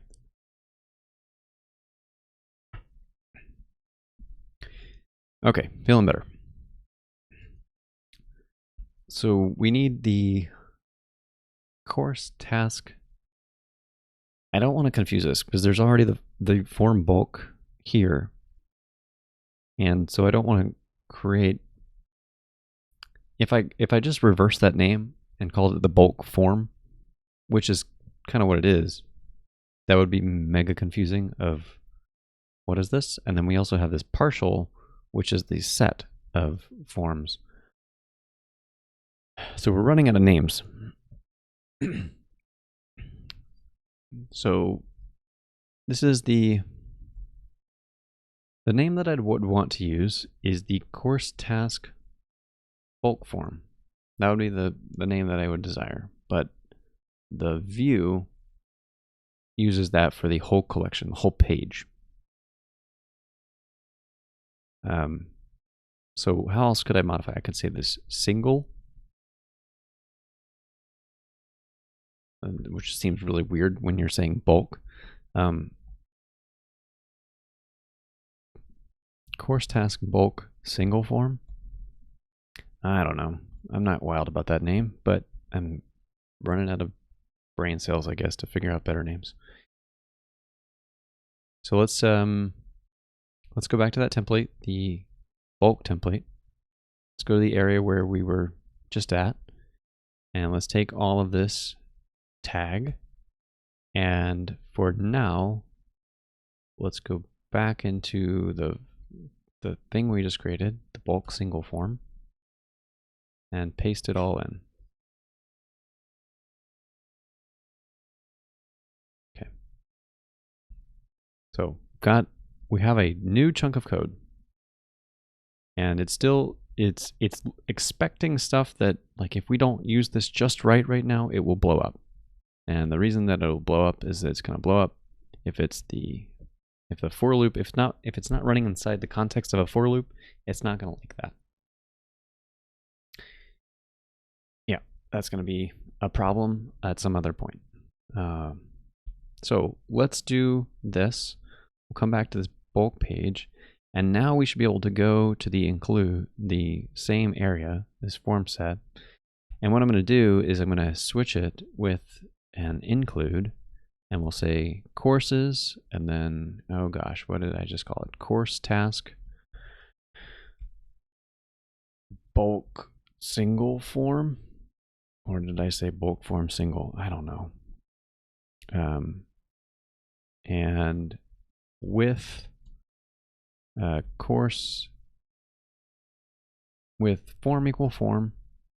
Again, this isn't strictly necessary, but this is kind of telling me that this is what this partial template requires. Course equal course, and grade levels equal grade levels. Django doesn't strictly require this, but I think it will be helpful. And then there's that for loop problem that we're going to have. And for the moment, what I'm going to do is comment out all of this stuff and see if we got it right with the include. So in theory, everything should render exactly the same, because all we did was we moved a chunk of template code from one template file to another. And we should still be able to come to the end and do a change and trigger a render. And now we've got this.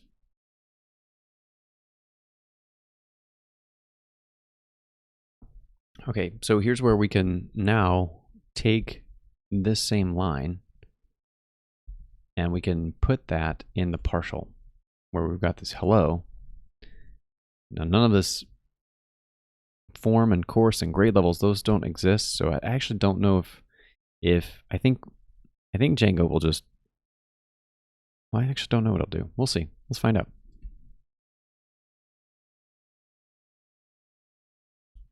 Well, refresh and let's bring up the network because I suspect we're either going to get a 500 or we're going to get a weird looking result. We got a 200, and here's the response. It's some form stuff. So it dropped one in. Well, that's actually kind of cool. This is what we're trying to do, right? So we can inspect this.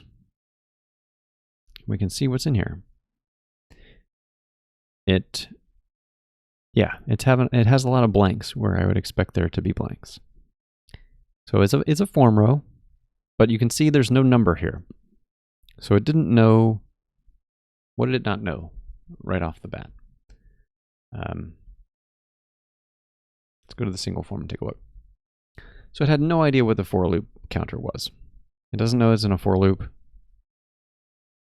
And I guess the for loop does not propagate down to the include. I'm not too shocked by that. Also, because there's no for loop, this for loop.last is undoubtedly not working. So what we really need is to loop over some things. And we can try and create multiple of them, and then for loop.last should work in that context because it will actually be part of a loop. So let's go back to the view for a moment. And let's just put something into the context. Let's move the context out from being this empty dictionary. And we're going to change it to go here. And we're going to put in a list. Doesn't really matter what. For the moment, I'll say forms because that might be the things that we want to actually pass in. And I'm just going to give it some numbers. 1, 2, 3. Because we're not actually going to care about anything that is actually coming out of it. We just want something to loop over. So now I can, in this partial, I can say for, well, so it doesn't conflict and look at stuff that doesn't have, because that's going to be a number that will try to do attribute access on, which isn't going to make sense.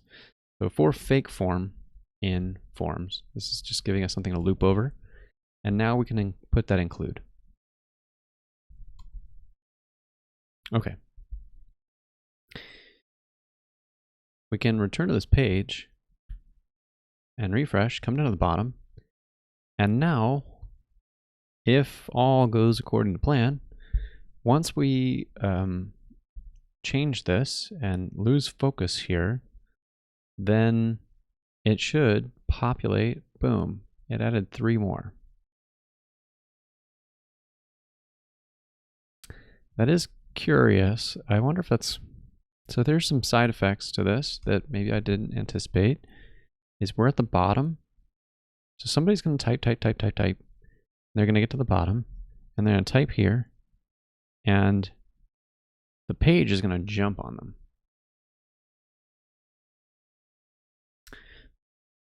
That's, from a user experience, that's not great. I don't know that there's how much we can control about that, though. It would be really disorienting. So I was thinking of having, actually, let's put in what I was thinking of doing originally. So there's originally 10 forms on this page, and I was thinking of adding 5 more. So now we're coming down to the bottom, and we type in something and do a refresh.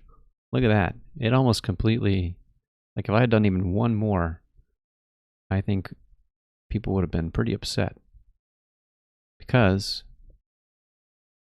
it's populating so many things it almost goes off the screen.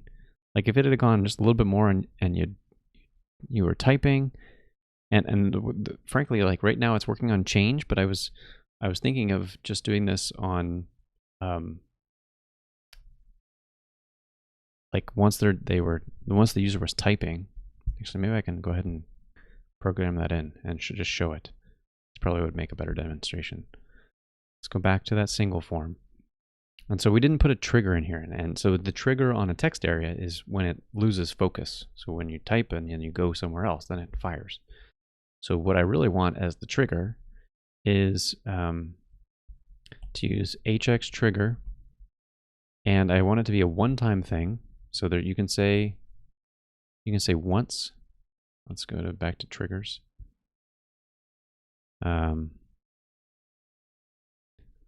So I want once, and I want it to be when it's changed. That's a good question. So the reason I only want to add more form elements once. It doesn't matter if the user makes a typo, like they'll be able to save that later, but I want to give them more boxes to say like, oh, you're adding something here. And that way they automatically will be able to add more. So it's not really concerned with like the errors that they might be making. And the once should guard against like they should be able to, after they've typed in whatever, if they want to change it, that's fine. It won't fire anymore. That's what the once should be doing. So we want to say once changed and then delay and 1 second, I think is the syntax for all this stuff. So this is the experience that I really wanted to have is this trigger right here. So let's return back to this page, refresh, and come to the bottom. And so now I'm going to type, stop. Well, didn't do what I thought it was going to do. But still working on focus. So maybe I don't understand what the changed trigger is.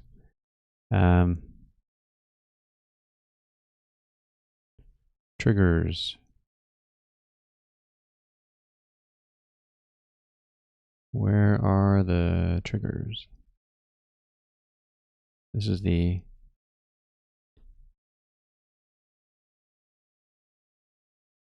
let's go to the trigger attribute, see if there's other stuff. I thought change would be just stuff you typed, but apparently that's not what it actually is.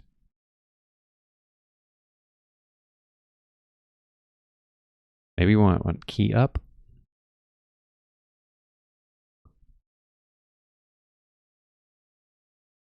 Yeah, let's try that. So instead of change, let's try key up. Once key up changed, 1 second. So that gets slightly more aggressive, but again, if it's only a one-time thing, then it's probably fine. So type.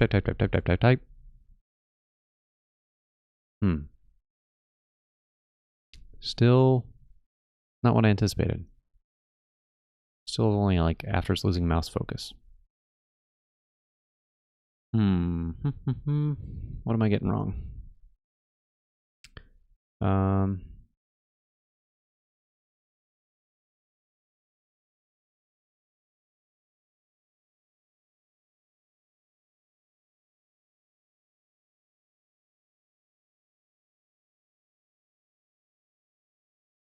Did I?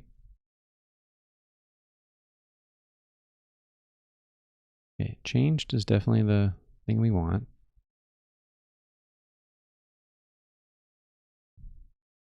And I definitely don't want it to happen more than once. So that definitely is the important part. So even if it's just okay, let's assume that it'll only be after focus. That's probably okay. I was trying to get something a little bit slicker, but if somebody tabs and then it shows them a new one when they tab out of or click out of that to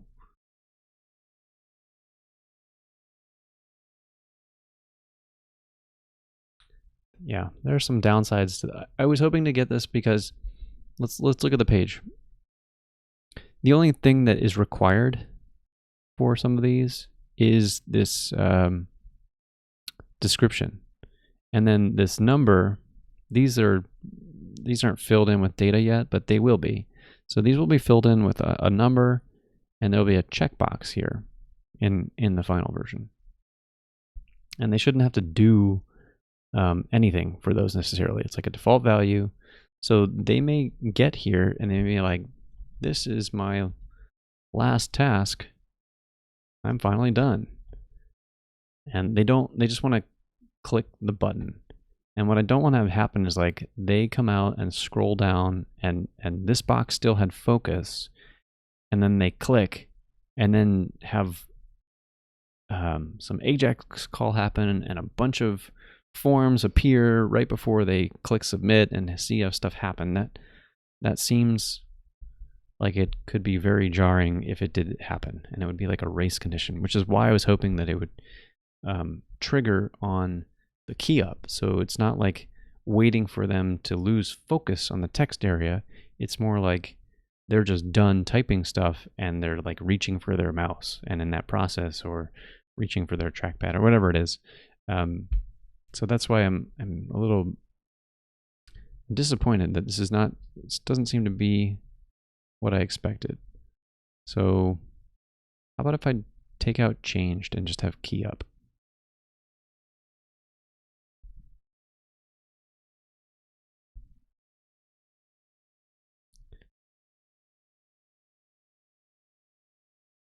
But what I don't get is like, this is key up changed and they're together here.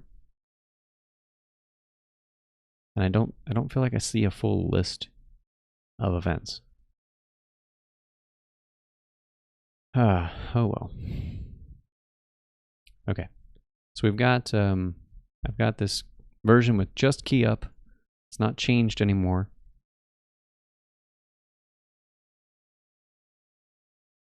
Yeah, that was actually what the customer suggested to me, was having an add button.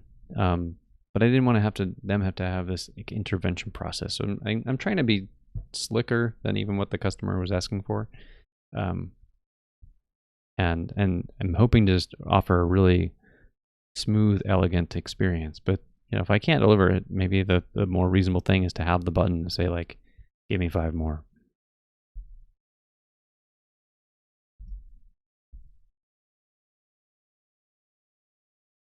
And there are definitely some downsides that I'm seeing to this approach as I'm doing it. Like these things are not, maybe there needs to be a CSS transition in. Maybe I need to do one at a time. I might actually.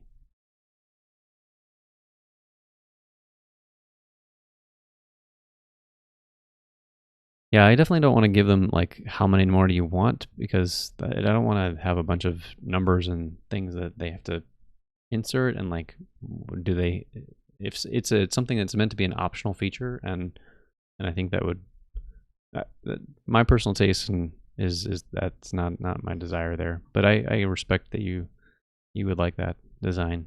It's just not what I'm gonna go for. Well, shoot. htmx is not doing what I think it's supposed to do, but that's probably me.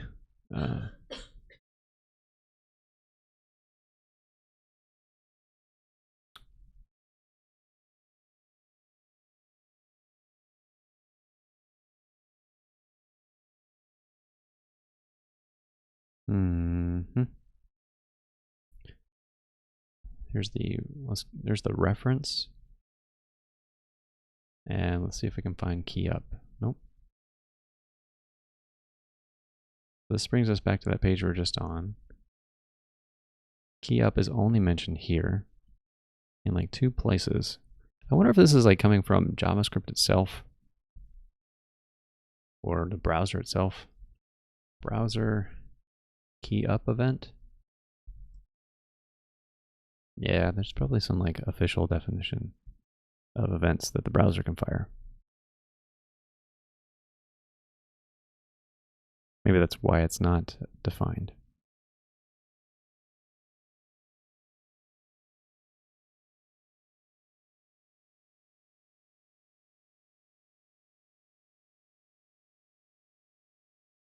I'm just shocked that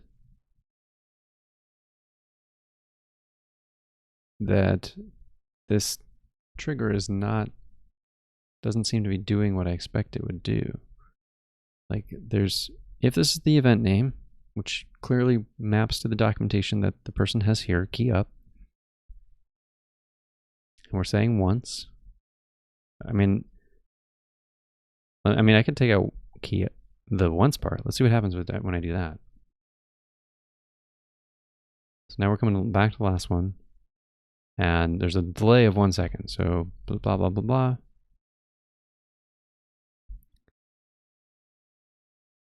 But again, it wasn't until I left the text area.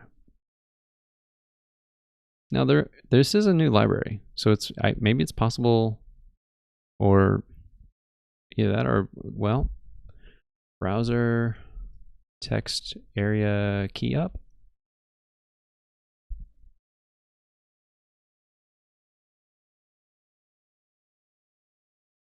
Does it react to key up is the question.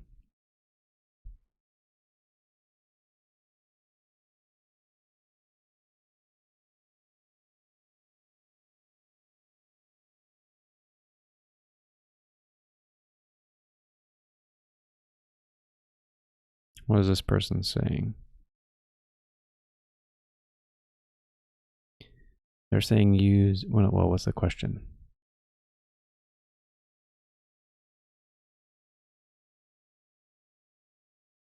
Right. Let's just poke at it. Let's see if a key down works instead.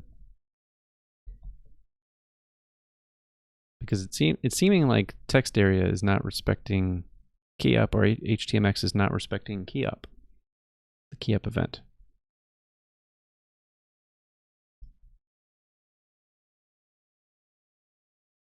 We'll come to the last one, type some stuff. It's not until I tab out and lose focus that it actually does anything. Let's change it one more time, and then I'll give up on this for now, and maybe go file an issue.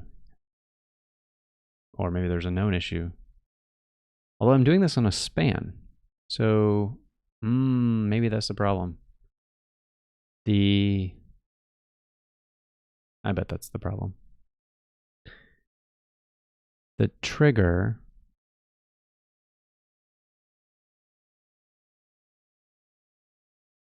I bet the trigger is not being applied because it needs to be on the field. So this is one of the areas where the parent attribute, it's not reading from the parent attribute, is my bet. So it is reading the hx swap part. It is reading the target part, but I bet that the trigger itself needs to be on the field. So let's try moving it just for the moment. And we're going to come down and put in, so let's go return to that field template, and we're going to hack it in for a minute. So there's this hx get, and the only thing that's using it on the whole site right now is this one area where I'm using hx get in this include. So it's safe for me to hard code in the hx trigger here with the value that I want, which, as I said initially, I want it to be once, and I'm going to try changed with a delay of 1 second. And then let's comment this out and see how this goes. But this is this gets much closer to, now this is going to be on the text area itself, presumably. Yeah, once changed, delay 1 second.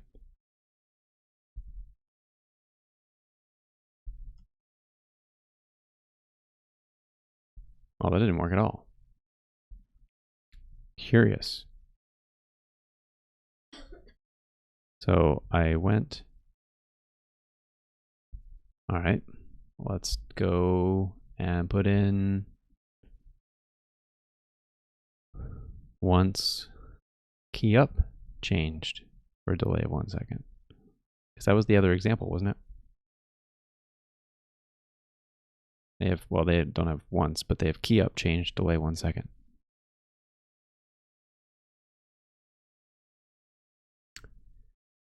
Let's try that and come back over here, refresh that page. So, 1 second has definitely passed. And, oh man, that's not good. That's like a major regression.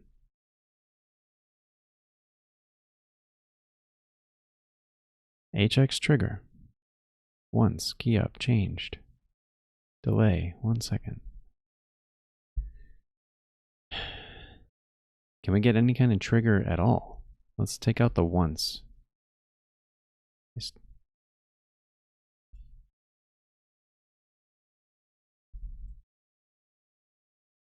Whoa, there it goes.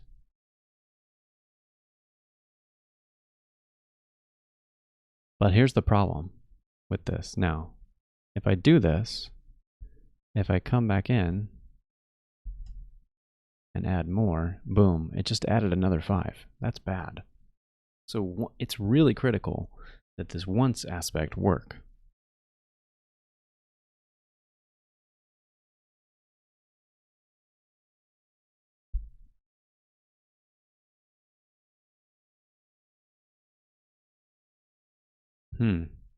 Because I'm kind of in a pickle if it doesn't.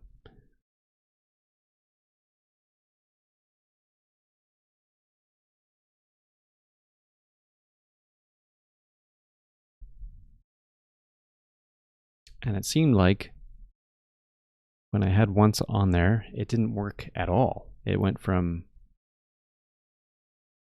working every time I changed something to no working, not working.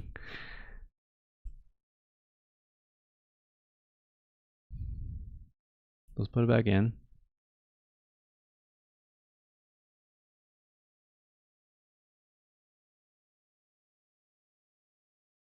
Oh, there's a htmx syntax error.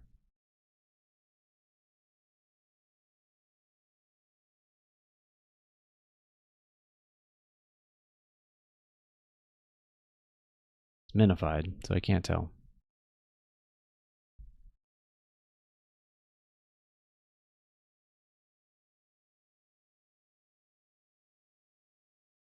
So I guess it doesn't like once key up changed. What if I take out?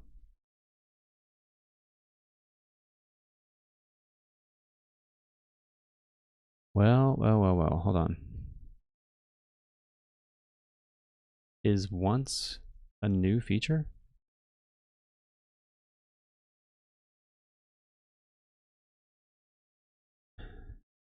There's a release history somewhere on this project.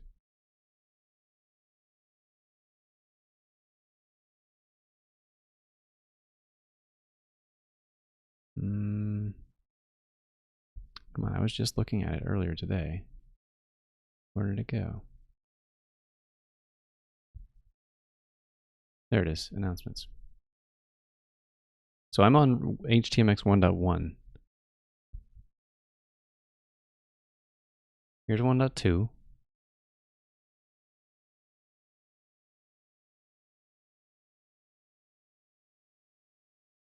I'm not going to look through all of those, but I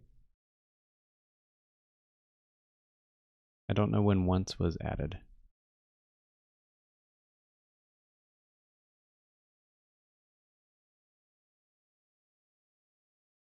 Okay, can't see anything there. Let's go look at the actual project.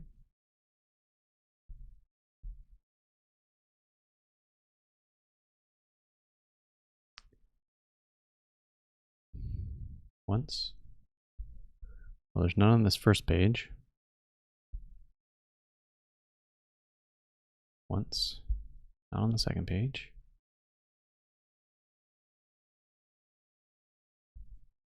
Once. Nope.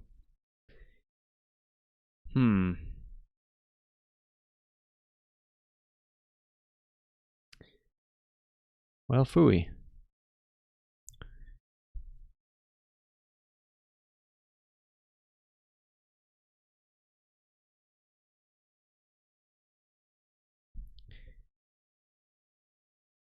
Let's break it down. So we can take out all this stuff in trigger and change it to click.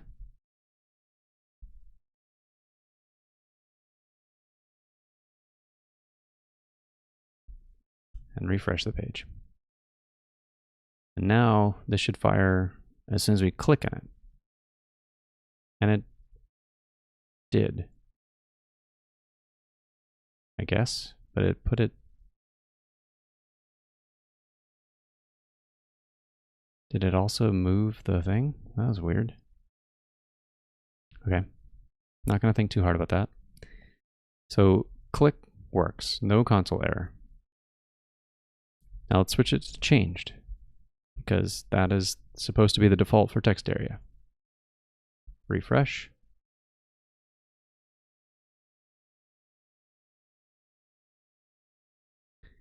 And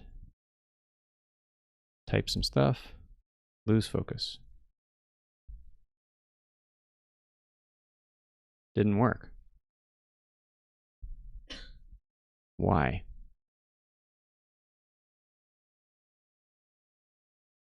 There's a note about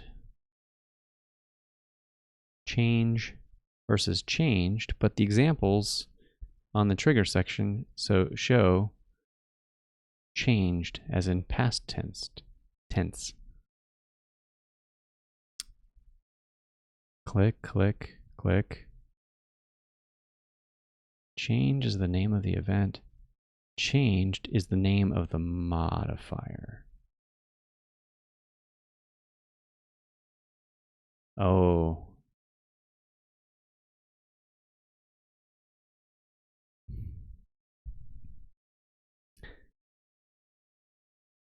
Okay, maybe I'm not reading the documentation right.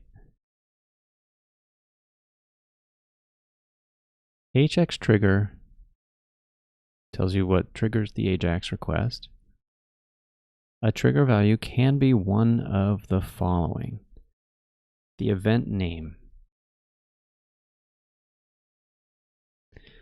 Aha, all right.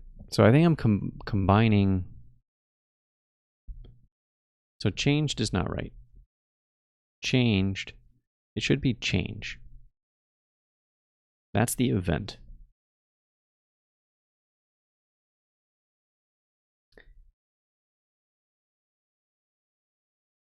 We come back, what seemed like it wasn't working, this should work whenever this changes.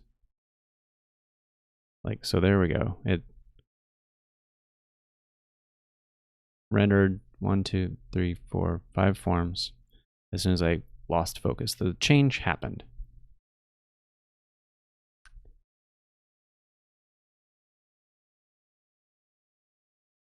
But right now it's broken because if I do it again, it's going to render another 5 forms. So there's now 10 forms below this. 1, 2, 3, 4, 5, 6, 7, 8, 9, 10, and then our area up there. So we definitely need once as the modifier. Change once. I don't think that the modifier order matters, is my read of the documentation, but that's what we're going with. So ASDF tab, got 5 more. We'll add in another one, ASDF tab, and it still sticks with 5. So we definitely want that.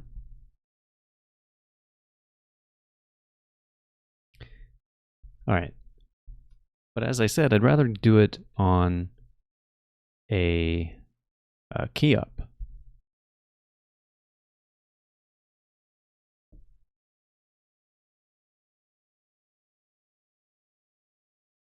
So I think I want, maybe I don't want key up changed. I just want like any key up with a delay.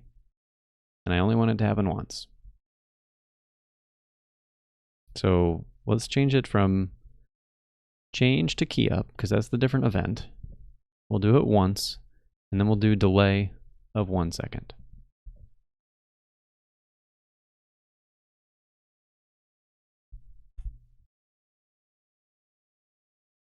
So type, stop.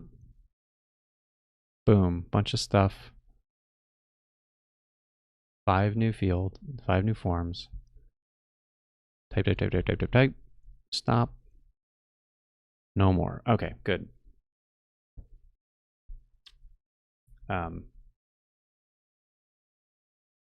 We're gonna need probably a CSS transition to bring in new forms gracefully, fade them in or something, because it looked pretty trashy.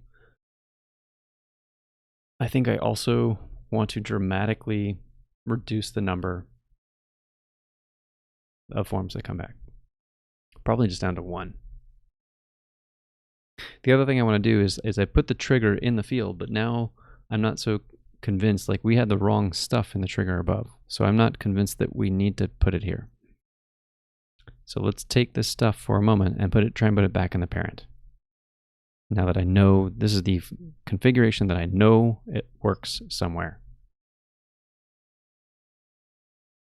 So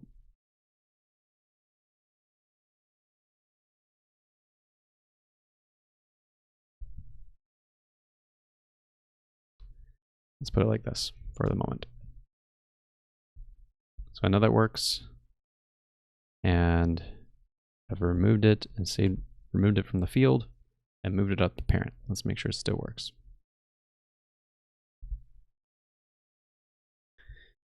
Type, stop. Well, nope. Now it had to be a tab. So the trigger has to be on the actual text area. So put it back there. Remove it from here. And just for one last sanity check, make sure this is the right observable behavior. Last one. There's no change, so there's no key up. Type. Boom. Yep. Okay.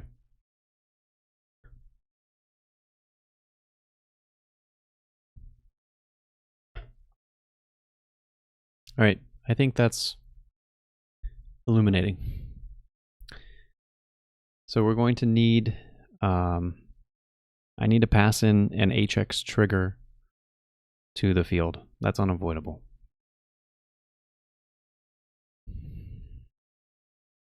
Let's come to the end. We'll say hx trigger is equal to a string, and we want it to be key up once the delay of 1 second. And delete this comment. And I'm going to duplicate this line and switch hx and get to trigger and say trigger and trigger. With any luck, I got this part right. And we can come back to this page, come to the bottom, try it again. Did I save everything? Everything's saved. Type some stuff, stop. Well, shoot. Oh, this is like an old form. Okay. Type some stuff. It loads. Great. Okay.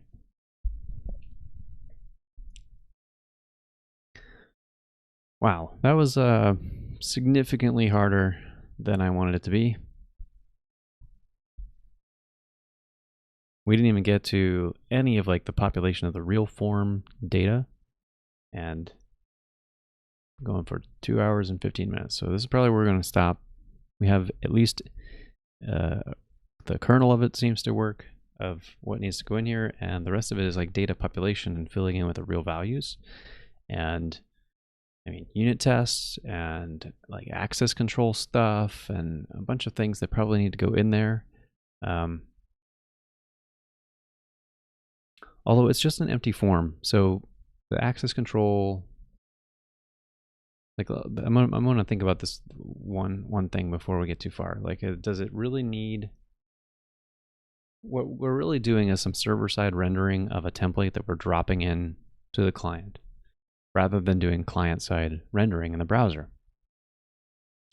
And what really goes in here, well, no, it does need the right access control, because we do need to populate the form with some hidden fields like the course. We can't get around that. So, yeah, that's just the reality. And if this became a big problem performance-wise, which I don't imagine enough usage in any time frame of this really mattering, then I could move it to client-side rendering. So everything that's put here, like I could probably render like one kind of shadow form, one form that stays hidden, and then have some JavaScript that could clone that form and replace the fields that need to be replaced. So replace the form dash number dash field name, like description, and that would all work. It would just mean that I'd be doing more JavaScript rather than HTML. So I think I'm okay with not doing that for now. So in the end, we get this modification to the field to allow for this hx get to be set, and the trigger apparently has to be on the actual element. I wonder if that's by design or not. That'd be interesting. I might be able to file a bug there. I'm not sure. Maybe it's by design. Don't know. And then getting back to the actual, well, not this form.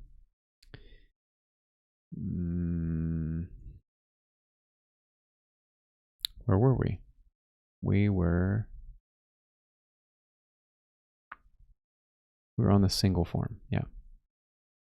So we've got the for loop, and then we spent basically all of our time focusing on just getting this one little thing right.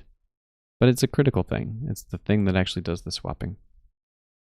The other part that I want to probably change is right now it's doing 5 forms, and I kind of feel like that was way too much because it was very jarring. Let's try it with 2 to see what it looks like. Just kind of trying to polish some of what I want the experience to feel like.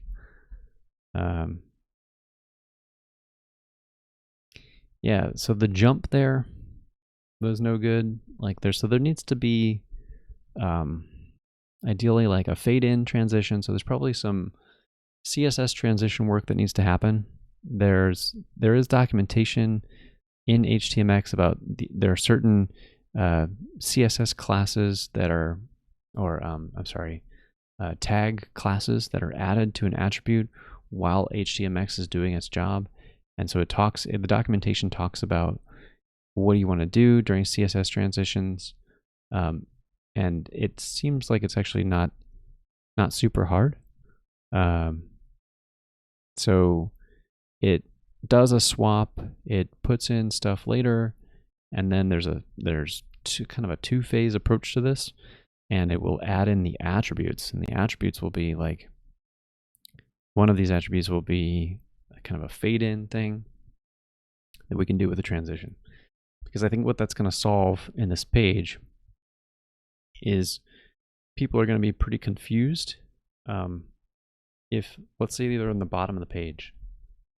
Like even when I scrolled all the way to the bottom, I see this stuff and I type in a little bit and it pops out and boom, where did my button go? I suddenly have 2 more forms, and yeah, it just feels kind of jarring and strange. So I think there's probably a couple things that we can do to change that. We can go to the bulk template that renders all this stuff. And the last thing on here that's before the add button is this row. So if we put in some bottom or top margin, do I want to put it in there? Yeah. We put in some top margin, like MT 16, something like that. Now, if we refresh this, there's going to be more of a gap here. So it's going to, I'm trying to design for this scenario where someone is viewing this page and they can see the bottom and there seems like there's a gap. So essentially what I'm trying to do is sneak in enough of a feeling that if I add, well, how's this going to work? What are that? It's still going to do the same effect, isn't it? It's going to just jump. I don't know if we can avoid that jump so much. And I don't know that margin's going to help. Okay, my brain's sort of fried though, so we're going to stop here, and I'll come back to this, and we'll see what we can do with some animations to make that look slick, populate it with data, write the test, make sure the whole thing works, and that's going to be what's next. So I appreciate you joining in. Hopefully you learned something. You saw that anytime you want to do dynamic stuff, it gets pretty challenging. And part of that is my own learning. Part of it's using a new library that maybe not all of the corner cases are worked out yet. You know, it's probably worth me filing some bugs or at least asking some questions online. And yeah, but it's been an interesting experience nonetheless. Hopefully you enjoyed some of that, and I will see you next time. Take care.